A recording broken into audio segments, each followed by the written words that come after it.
वैसे घड़ी मत देखना करो, टाइम है अभी। ओके, हम ऐसा समझ गए कि आरएमएस करंट क्या होता है, आरएमएस वोल्टेज क्या होता है, आरएमएस करंट कैसे कैलकुलेट किया जाता है, ये अभी आरएमएस कैसे कैलकुलेट किया जाता है। हम ये भी समझ गए थे कि मीन वोल्टेज या मीन करंट की वैल्यू लॉन्ग टाइम के लिए जीरो होता है, लॉन्ग टाइम के लिए जीरो होता है।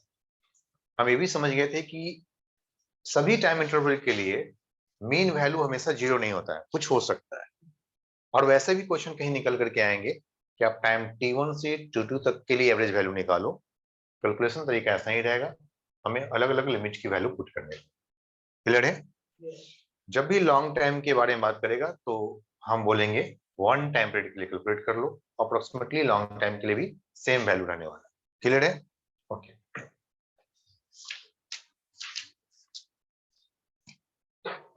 हमें समझ में आ गया कि जो करंट होते हैं आई, वो होते हैं I naught sine omega t plus del. यही समझ में आ गया ना हमें? हमें ये समझ में आ गया कि करंट ऐसा है तो वोल्टेज जो है वो है V naught sine omega t plus del, ऐसा है। हमें ये समझ में आ गया कि जो करंट है, जो मैक्सिमम यहाँ पे करंट दिख रहा है, ये जो करंट आया है, current I is equal to होते हैं वी अपॉन आर। क्या होता है ये? V upon R. तो दैट्स वाई ये जो करंट है ये किस तरह के सर्किट के लिए है? तो फॉर रेसिस्टेंस के लिए। करंट किसके अलॉन्ग है? तो ये करंट जो है ना थ्रू रेसिस्टर आया, थ्रू द रेसिस्टर। भैया आप किस चीज से डिवाइड किए तो करंट आया आपके पास? किस चीज से डिवाइड किए भाई? Resistance, resistance. ओके, तो किसी रेसिस्टिव सर्किट के लिए ऐसा हो गया, मतलब it is valid for purely resistive circuit, purely resistive circuit.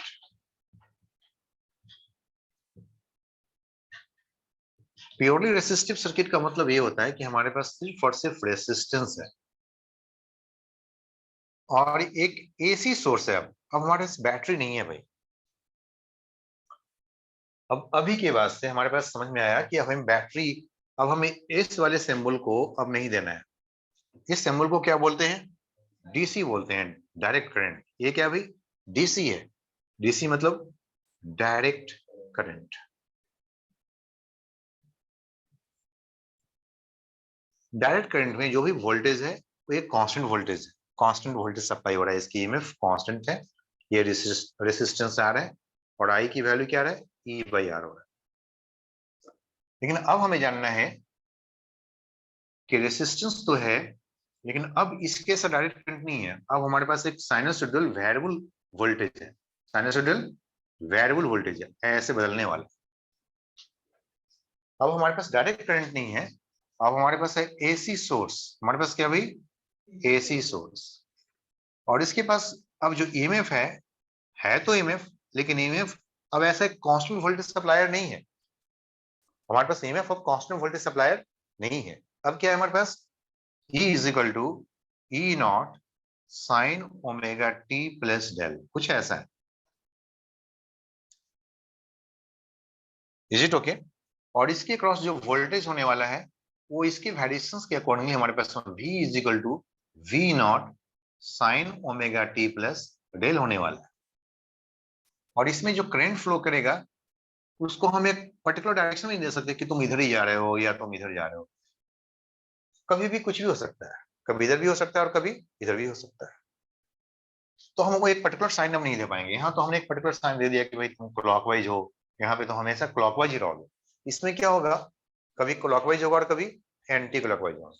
लेकिन जो भी हो, क्लॉकवाइज या एंटी क्लॉकवाइज, जिस समय आप क्लॉकवाइज हो या जिस समय आप एंटी क्लॉकवाइज हो, उसमें भी आपका जो वेरिएशन होगा करंट का वो ऐसा ही होगा, I naught sine omega t plus del. Naught को naught okay?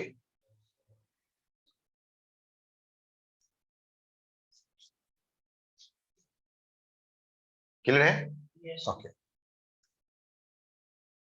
V naught is equal to sine omega t plus del. And I is equal to sine omega t plus something, मतलब एक constant change होगा अब यहाँ पे, ये constant एक change होना चाहिए, डेल डैश होना चाहिए, कुछ अलग हो जाए। हम चेक करेंगे कि डेल डैश क्या होता है। दूसरा, हमें ये भी देखना पड़ेगा कि हमें जो रेसिस्टेंस जो ऐसा मिला है, अब हमें हो सकता है कि हमारे पास एक ऐसा सर्किट हो जिसमें सिर्फ और सिर्फ कैपेसिटर हो और उसके साथ क्या लगे हो, एसी सोर्स लगे हो, उसके साथ क्या लगे हो, एसी सोर्स लगे हो। तो यहाँ पे सिर्फ कैपेसिटर है और इसके पास जो ईएमएफ है वो है E naught sine omega t plus del. तो हमें बताना है कि इसके क्रॉस क्या वोल्टेज है, इसके क्रॉस क्या वोल्टेज है, या इसके क्रॉस कितने करंट है। डीसी सर्किट में अगर मैं बोलूंगा कि ये हमारे पास एक डीसी सर्किट है और उसमें एक कैपेसिटर लगे हुए हो, then what is the current, इसमें आई की वैल्यू क्या होगा। तो आप कहेंगे थोड़ी देर के लिए तो आई की वैल्यू कुछ होगा, थोड़ी देर के लिए तो आई की वैल्यू कुछ होगा, और वो होगा I naught exponential, sorry, I naught 1 minus exponential minus t upon C R, अगर कुछ रेसिस्टेंस है तो, और रेसिस्टेंस नहीं है तो फिर ये सी आर की वैल्यू क्या हो गया, आर की वैल्यू अगर जीरो हो गया तो यहाँ पे वैल्यू क्या हो जाएगा, डिवाइड बाई जीरो, ये इन्फिनिटी हो जाएंगे, तो ये जीरो हो जाएंगे, तो आई नॉट आ जाएंगे। तो थोड़ी देर के लिए, मतलब नहीं, 1 जीरो हो जाएगा, फिर क्या हो जाएगा, ये जीरो हो जाएंगे, नहीं नहीं ये जीरो नहीं होगा, ये जीरो हो गया ना, तो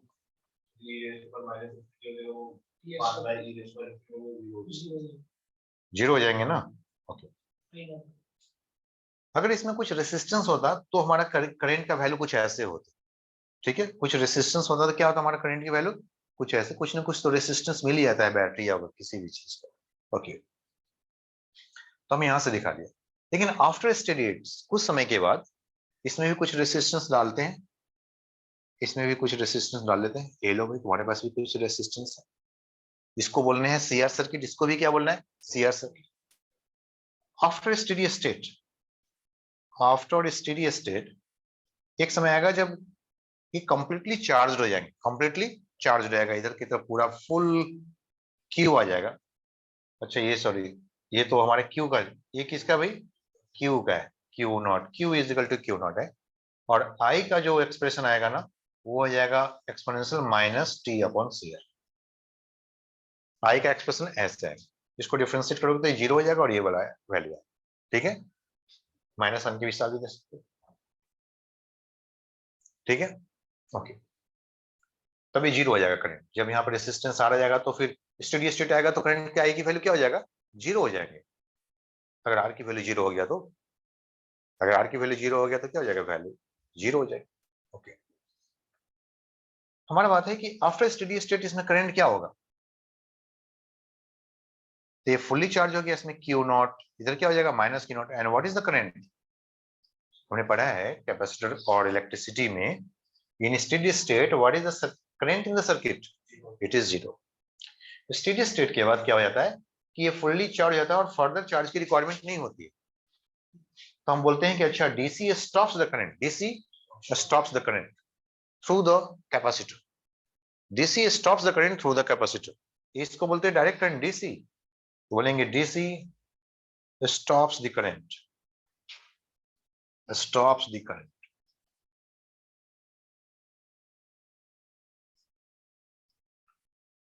across the capacitor,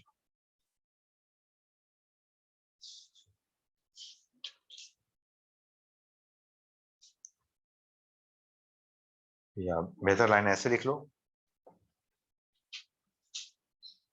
simply, capacitor stops the current in DC circuit, in DC circuit, this could be the best line, capacitor stops the current in DC circuit, capacitor stops the current in DC circuit, after steady state, after steady state, okay,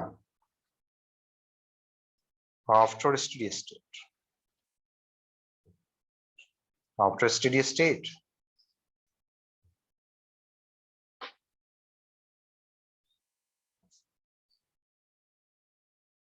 clear है भाई इतना? लेकिन क्या AC भी current को stop कर देता है? क्या एसी सर्किट में भी कैपेसिटर स्टॉप कर देता है? क्या होता है एसी?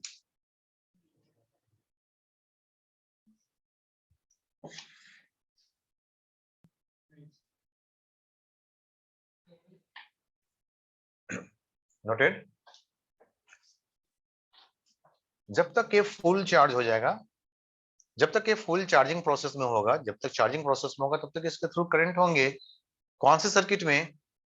बैटरी वाले सर्किट में, डीसी वाले सर्किट में चार्जिंग की वजह से ही करंट होते हैं इसके। और करंट की वैल्यू क्या होगा? I is equal to I naught exponential minus t upon C R, ऐसे एक्सपोनेंशियल रिलेशन। लेकिन एसी सोर्स में क्या होता है भाई? एसी सोर्स अपनी पोलरिटी को हमेशा चेंज करता है, कभी पॉजिटिव इधर, नेगेटिव इधर, कभी नेगेटिव इधर, पॉजिटिव इधर। जब पॉजिटिव इधर है, पॉजिटिव चार्ज इधर, नेगेटिव चार्ज इधर। जब नेगेटिव इधर आ गया तो नेगेटिव चार्ज अब इधर आना चाहेगा और पॉजिटिव इधर जाना चाहेगा। पॉजिटिव चार्ज का फिर से वापस नेगेटिव चार्ज बनना है। बनने से पहले क्या होगा? जीरो होगा चार्ज। क्या बोलेंगे? जीरो चार्ज होंगे। यानी कि पहले चार्ज हो गया, फिर क्या हो गया? डिस्चार्ज हो गया, फिर क्या हो रहा है? फिर से चार्जिंग। मतलब there is a continuous charging and discharging process. There is a continuous charging and discharging process. और उस चार्जिंग एंड डिस्चार्जिंग प्रोसेस की वजह से there is always a current. लेकिन करंट कभी पॉजिटिव इधर है तो इधर की तरफ जाएगा, तो कभी करंट इधर आएगा, है ना? करंट हमेशा अपनी डायरेक्शन को क्या कर रहा है भाई? चेंज कर रहा है। तो करंट कभी क्लॉकवाइज दिखेंगे और कभी एंटी। जब इधर पॉजिटिव है तो करंट ऐसे से आ रहा है, जब इधर पॉजिटिव है तो करंट ऐसे से आ रहा है, जब इधर पॉजिटिव है तो करंट ऐसे जाएगा ना, और इधर पॉजिटिव है तो करंट ऐसे जाएंगे। करंट ऑलवेज इसमें क्लॉकवाइज और एंटी क्लॉकवाइज साइकिल में बने ही रहते हैं। कैपेसिटर हमेशा चार्जिंग और डिस्चार्जिंग प्रोसेस में बने ही रहते हैं। सो अगर इसके जैसा एक लाइन हमने लिखना हो तो क्या लिखेंगे? Capacitor do not stops the current in AC circuit. The capacitor do not stops the current in AC circuit. There is always a current through the capacitor in AC circuit.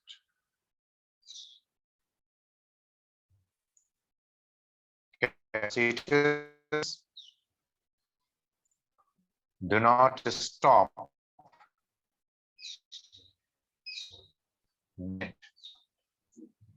in AC circuit.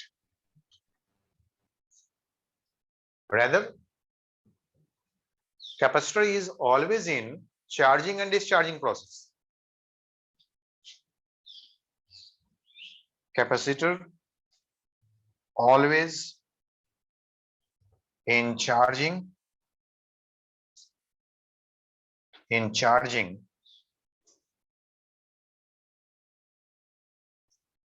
discharging process.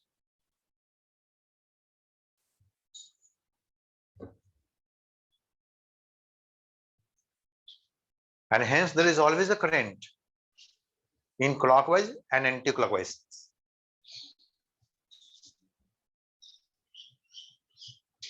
Hence there is always a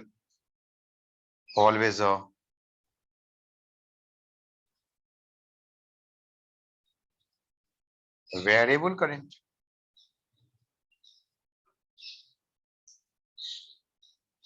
in clockwise and anti-clockwise. In clockwise and anti-clockwise. In CW clockwise and anti-clockwise ACW. In clockwise and anti-clockwise. Is it okay? Yes. ठीक है, आज के लिए इतना ही रखेंगे। हमारा जो next रहेगा उसमें हम स्पेशलाइज्ड अलग अलग तरह के सर्किट को देखेंगे। प्योरली कैपेसिटिव देखेंगे, प्योरली इंडक्टिव देखेंगे, सीआर सर्किट देखेंगे, एलआर सर्किट देखेंगे, एलसीआर सर्किट देखेंगे, एलसी सर्किट देखेंगे, फिर हमारा ये काम खत्म हो जाएगा। ठीक है, तो कल की क्लास में हम इन तरह की चीजों को देखेंगे। जी ओके, क्लियर है सबको?